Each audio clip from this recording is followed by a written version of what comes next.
আসসালামু আলাইকুম ওয়া রাহমাতুল্লাহি ওয়া বারাকাতুহু। ইসলামিক ভিডিও পেতে চ্যানেলটি সাবস্ক্রাইব করুন, সঙ্গে বেল আইকনটি অন করে দিন ইনশাআল্লাহ। আজ জানব হজরত ইব্রাহিম আলাইহিস সালাম এর কাহিনী। তিনি ছিলেন আল্লাহর একজন মহান রাসূল। জন্ম নেন বর্তমান ইরাকের বাবেল এলাকায়। তার পিতার নাম ছিল আয়র। আয়র ছিলেন মূর্তি নির্মাতা ও পূজারী। সমগ্র সমাজ ছিল শিরকে ডুবে থাকা। সূর্য, চাঁদ, তারা, মূর্তি ছিল উপাস্য। ইব্রাহিম আলাইহিস সালাম এসব মানতেন না।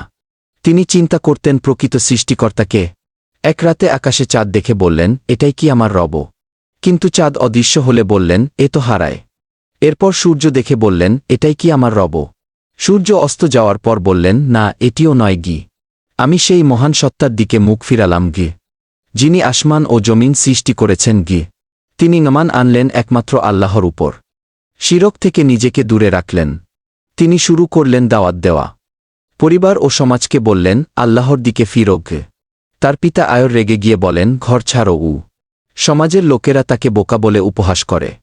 তবুও তিনি দাওয়াত চালিয়ে যান। একদিন শহরের উৎসবে সবাই বাইরে যায়। তিনি মন্দিরে যান, সব মূর্তি ভেঙে ফেলেন। সবচেয়ে বড় মূর্তির গলায় কুড়াল ঝুলিয়ে দেন। লোকেরা ফিরে এসে দেখে সব মূর্তি ভাঙা। তাকে ডেকে প্রশ্ন করা হয়, তুমি করেছ? তিনি বলেন, বড় মূর্তির গলায় কুড়াল, তাকেই জিজ্ঞাসা করোক। তারা বলে, ও তো কথা বলতে পারে না। তিনি বলেন, তাহলে কেন বোবারে উপাসনা করো? রাজার নাম ছিল নমরুদ। সে রেগে যায়। আদেশ দেয় ইব্রাহিম আলাইহিস সালাম কে আগুনে ফেলার। বিশাল আগুন তৈরি করা হয়, মেশিনে তুলে তাকে নিক্ষেপ করা হয়। আল্লাহ আদেশ করেন, হে আগুন, ঠান্ডা ও নিরাপদ হও গি। আগুন তাকে একটু ক্ষতি করতে পারে না। এরপর তিনি হিজরত করেন সিরিয়া, ফিলিস্তিন, মিশরে। প্রথম স্ত্রীর নাম ছিল হজরত সারাহ আলাইহাস সালাম। দ্বিতীয় স্ত্রীর নাম ছিল হাজেরা আলাইহাস সালাম। হাজেরা আলাইহাস সালাম এর গর্ভে জন্ম হয় ইসমাইল আলাইহিস সালাম। আল্লাহর আদেশে স্ত্রী ও পুত্রকে নির্জন মরুভূমিতে রেখে যান। সেখানে পানি না থাকায় হাজেরা আলাইহাস সালাম ছোটাছুটি করেন। সাফা ও মারওয়া পাহাড়ের মাঝে 7 বার দৌড়ান। আল্লাহ জমজম কূপের সৃষ্টি করেন তার ধৈর্যের বিনিময়ে। এই জমজমের পানি এখনও কাবার পাশে প্রবাহিত। পরে পিতাপুত্র মিলে কাবা ঘর নির্মাণ করেন। তারা বলেন, হে আমাদের রব, তুমি এটি কবুল করো কি? একদিন তিনি স্বপ্নে দেখলেন ইসমাইল আলাইহিস সালাম কে কোরবানি করছেন। তিনি বলেন, হে আমার ছেলে, আমি স্বপ্নে কোরবানি দেখেছি গিয়ে। ইসমাইল আলাইহিস সালাম বলেন, আপনি যা আদেশ পেয়েছেন তা করুন গে। ইনশা আল্লাহ আমাকে ধৈর্যশীল পাবেন গে।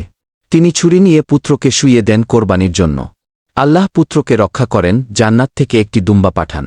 দুম্বাটিকে কোরবানি করা হয় পুত্রের পরিবর্তে। এই ঘটনার মাধ্যমেই কোরবানির ইতিহাস শুরু হয়।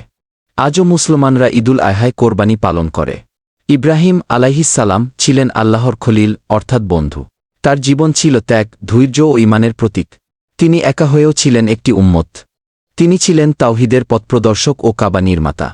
তার দাওয়াত আজও আলোর মতো ছড়িয়ে আছে। তার ত্যাগ আমাদের আত্মত্যাগের প্রেরণা দেয়।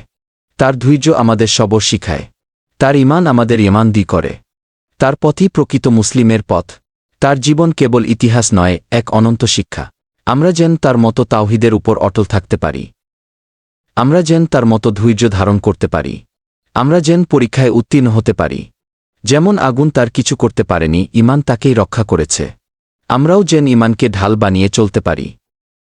হে আল্লাহ, আমাদের হজরত ইব্রাহিম আলাইহিস সালাম এর মতো করো। তার মতো ঈমান, ধৈর্য, তাওহীদ ও আত্মসমর্পণ দাও। তার মতো ত্যাগের ক্ষমতা ও পরীক্ষায় সাফল্য দাও। আমরা যেন তার জীবনী থেকে শিক্ষা গ্রহণ করি। জাযাকাল্লাহু খাইরান। সবাই ভালো থাকুন।